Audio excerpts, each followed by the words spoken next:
Hello friends, कैसा सब लोग। तो फ्रेंड्स, आज मेरे साथ है तमन्ना। और तमन्ना के सीटेट में स्कोर आया है 134।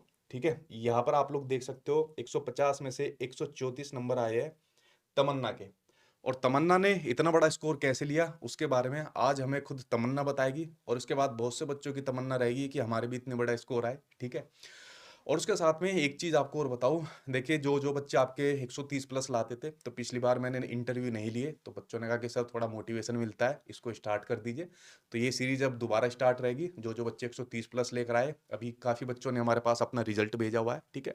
तो अब ये सीरीज दोबारा स्टार्ट हो गई है, एक थोड़ा सा आपको मोटिवेट करने के लिए, और इनको देखकर बाकी बच्चे भी मोटिवेट हो पाए। ठीक है। क्या अपने वाले यूट्यूब चैनल से कब जुड़ी? अ, तभी से जुड़ी थी, सितंबर से ही। शुरुआत से ही? ठीक, शुरुआत से। किसी ने रिकमेंड किया आपको नहीं, या किसी ने नहीं किया अपने था। आप ही? हाँ, क्योंकि मैं सर्च कर रही थी, खुद ही मैंने सोच रही थी कि अच्छा यूट्यूब चैनल मिल जाए, जैसे कोचिंग वगैरह तो यूएस सीटेट के लिए क्वालिफाइंग एग्जाम है, तो हम्म, ज़रूरत नहीं पड़ती खास।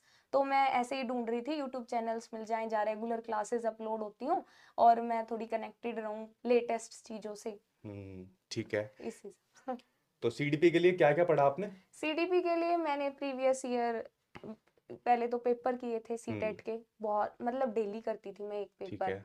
एटलीस्ट कि सुबह मेरा टाइम फिक्स था कि अगर हम्म। उस मतलब 2 घंटे तो मेरे को पेपर में लगाने हैं, क्योंकि मैं घर पे प्रैक्टिस करती थी तो मुझे 2 ही घंटे लगते थे। ठीक है। हाँ, फिर उसके साथ साथ वीडियोस देखी थी, नोट्स मैंने खुद के बनाए थे, क्योंकि है ना ऑनलाइन जब हम देखते हैं तो हमें हम्म। लगता है कि हमें सब आ गया है, हम्म। लेकिन रिवाइज करने के लिए नोट्स बहुत ज़रूरी है और वो हैंड रिटन होने चाहिए। हम्म। क्योंकि कई बार हम प्रिंट करा लेते हैं तो प्रिंट से ये हो जाता है हाँ हमने करा लिए, हाँ। उनको पढ़ा नहीं जाता। जब हम हाथ से लिखते हैं तो हम्म। एटलीस्ट ये हो जाता है हाँ हमने लिखे हैं और हम इन्हें पढ़ेंगे दोबारा, एटलीस्ट देख लेते हैं। वैसे तो नोट्स भी कम ही रिवाइज होते थे, लेकिन मैं पेपर करने बैठती थी ना तो हम्म। एक बार रीड कर लेती थी, मतलब सारे रीड नहीं, बस ऐसे पेज पलट के कि हाँ भाई हाँ ये आता है। तो हाँ। पेपर तो आपने किया, लेकिन इसके कंटेंट का कैसे किया? कंटेंट का मैंने आप ही की वीडियो देखी थी सचिन एकेडमी के यूट्यूब चैनल से, जो भी आप एक तो जो आपने अगस्त के लिए महामैराथन लगाई थी, अच्छा, क्योंकि जब मैं पुराने वाली हाँ मैराथन क्योंकि देखे। जो अगस्त 2023 के एग्जाम के लिए जो 20 अगस्त को हुआ हम्म। था, क्योंकि मैंने जब प्रिपरेशन स्टार्ट की तो वहीं से थी, क्योंकि ये तो जनवरी वाली तो 7 जनवरी को हुई है, हाँ, तो मैंने तब तक वही देखी इस थी। बार वाली की डेट भी याद है बच्चों को, 7 जनवरी। हाँ, संडे उस को थी, क्योंकि है ना मेरी। उसके अंदर रिकॉर्ड बना था ना, 1 लाख हाँ लाइव प्लस बच्चा उसके अंदर आया था, तो हाँ सभी को पता थी सचिन सर आने वाले हैं 7 तारीख हाँ, को। तो वो पता थी, तो उसमें फिर मेरा 8 तारीख को पेपर स्टार्ट थे मेरे। अच्छा। हाँ, तो इसलिए मैंने तब तो देखी नहीं, लेकिन हम्म। मैंने फिर बाद में 2x की स्पीड से करके देखी थी। बहुत बढ़िया। हाँ, क्योंकि टाइम नहीं था इतना। हम्म। बाद में फिर मैंने सारी देखी थी। ठीक है, मतलब हाँ कंटेंट वगैरह क्लासेस हाँ, आपने। और वैसे भी आप देखते देखते एक वो आपने हार्ड पेपर करके दिखाया था, इससे हाँ अपना हाँ, लेवल जांच लो। लेवल जाओ चल। वो भी। ठीक ठीक, अगले की अगर मैं बात करूँ, ईवीएस तो इसके अंदर आई आपके 26। हम्म।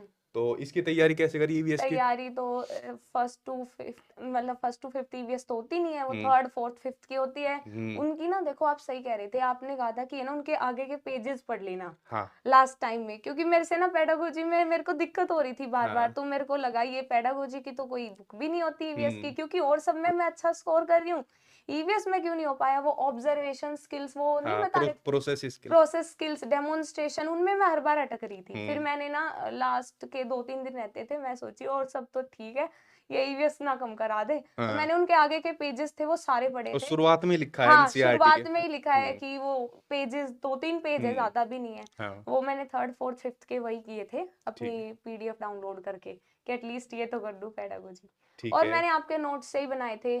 जो भी मेरे को नई चीज लगती थी हम्म। वो नेक्स्ट ऑन ऐड करती रहती थी और उन्हें रिवाइज करती थी। तो ईवीएस मतलब आपने जो पढ़ी है पेडागोजी के लिए, वो आगे की पढ़ी, हाँ, आगे के पेजेस पढ़े और प्रैक्टिस करी थी। प्रैक्टिस करी, और कंटेंट वगैरह वीडियो मैराथन मैराथन भी और वीडियो भी, क्योंकि दोनों। मैंने कोई नहीं छोड़ी आपकी वीडियो, क्योंकि ठीक मेरे ठीक। को ना ये लगता था कि मैं खुद ही इतनी देर में कंटेंट कवर नहीं कर सकती हम्म। जितना मैं वीडियो के थ्रू कर वीडियो के सकती हूँ। थ्रू हो जाए तो रटना बिल्कुल नहीं है एग्जाम में, समझना है हमको। सारा हम्म पेपर इसी के ऊपर आधारित है। ठीक है, आपके अंडरस्टैंडिंग के ऊपर। हम्म। जो रट कर जाएगा उसका, उसके नहीं आएंगे नंबर। उसके नहीं आएंगे। हाँ ठीक है। तो हाँ देखा आपने, चीजों को आपको समझना है जो तमन्ना ने यहाँ पर किया। हाँ। लेकिन कुल मिला के देखा जाए, सभी ओवरऑल अगर देखा जाए, तो 134 नंबर आए। फर्स्ट ईयर के अंदर है यार अभी ये। अभी देखो इसकी एज ही कितनी है, फर्स्ट ईयर के अंदर है और 134 ये लेकर आई है, ठीक है। अभी तो आगे पूरी जर्नी बची है इनकी, ठीक है। अभी आगे अपना कोर्स कंप्लीट करेगी, आगे तैयारी करेगी और मुझे पूरा उम्मीद है आगे सिलेक्शन लेकर भी जाएगी। एक चीज और मैं यहाँ पर ऐड करना चाहता हूँ भाई, देखो जैसे तमन्ना है, हरियाणा से आई है, तो हम लोग आप लोग देखते हो पिछले इंटरव्यू कितने डले हुए हैं, कितनी सारी लड़कियां हैं जो इतने बड़े बड़े स्कोर लेकर आती है। तो यार अपनी जो आपकी लड़कियां हैं उनको आगे पढ़ाइए, उनको मोटिवेट करिए। मैं तमन्ना की जो मदर है उनको एक बार बुलाता हूँ, और क्योंकि तमन्ना की पढ़ाई के अंदर पूरा सपोर्ट आंटी ने करा है, मतलब ये इन्होंने कभी इनको काम के लिए नहीं बोला, जो चीज़ चाहिए उनको वहीं पर जाकर दी। तो तमन्ना के साथ साथ में इसका क्रेडिट मैं आंटी को भी यहाँ पर दूंगा। आंटी एक बार आप भी बता दीजिए ताकि और भी बच्चियाँ मोटिवेट यहाँ पर हो पाए। आ जाइए यहीं पर, आ जाइए, इसमें बता। मैं परवीन कुमारी तमन्ना की मम्मी हूँ। मैंने हमेशा कभी बेटे और बेटी में कोई अंतर नहीं महसूस किया। बेटा और बेटी मैंने एक ही दृष्टि से देखे हैं और बेटी को हमेशा सहयोग किया है हर चीज़ में। ये नहीं है कि बेटी है घर का काम करेगी, रसोई में सहयोग करेगी, इतना ही नहीं होता बेटी का। बेटी को मैंने आगे बढ़ाने में उसकी टेबल और चेयर एक अलग से रूम मैनेज कर रखा है और उसी टेबल पे ही पानी की बोतल, आगे से आगे खाना, जो भी फ्रूट है। कभी बेटी मतलब ये आवाज़ नहीं देती थी पढ़ाई के दौरान कि मुझे ये चाहिए या मुझे वो चाहिए। हमेशा मैं ही इसका ध्यान रखती थी। और बेटा और बेटी में कोई अंतर नहीं है, हमें आगे बढ़ना चाहिए और बेटी को हर चीज़ में सहयोग करना चाहिए। माँ बाप के लिए बेटी और बेटा कोई अंतर नहीं है और बेटी में अंतर दूर कीजिए और बेटी को पूरा सहयोग कीजिए। धन्यवाद। थैंक यू आंटी, आपने बहुत अच्छी बात कही। मतलब जो आप लोग अपने सीटेट में पढ़ते हो ना, जेंडर हाँ, स्टीरियोटाइप, जेंडर कि स्टीरियोटाइप। लड़कियां फीमेल होगी घर का काम करेंगी, मेल हाँ। बाहर काम करेंगे। तो जेंडर स्टीरियोटाइप को कितना बढ़िया खत्म कराया आंटी की सोच ने, कि हमको ये जरूरी नहीं है कि जो काम फीमेल घर में ही करेंगी बाहर भी काम कर सकती है, मेल भी कुछ भी काम कर सकता है, ठीक है। तो बहुत बढ़िया एग्जाम्पल है जो आप लोगों ने पढ़ा, उसका जीता जाता है एग्जाम्पल आज आपने देखा।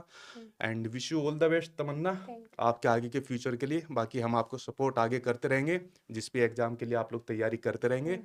तो तमन्ना को आगे भाई ढेर सारी शुभकामनाएं, और उसके बाद जो आगे बच्चे आते जाएंगे और उनका भी मैं इंटरव्यू ऐसे करते डालते जाऊंगा। तो पढ़ते रहिए, चाहे आप अमीर हो, गरीब हो, लड़के हो, लड़की हो, XYZ कुछ भी हो, आप पढ़ते रहिए। आपके साधन, आपके पास साधन काफ़ी है और आप जीवन के अंदर कुछ ना कुछ जरूर लेकर चले जाओगे।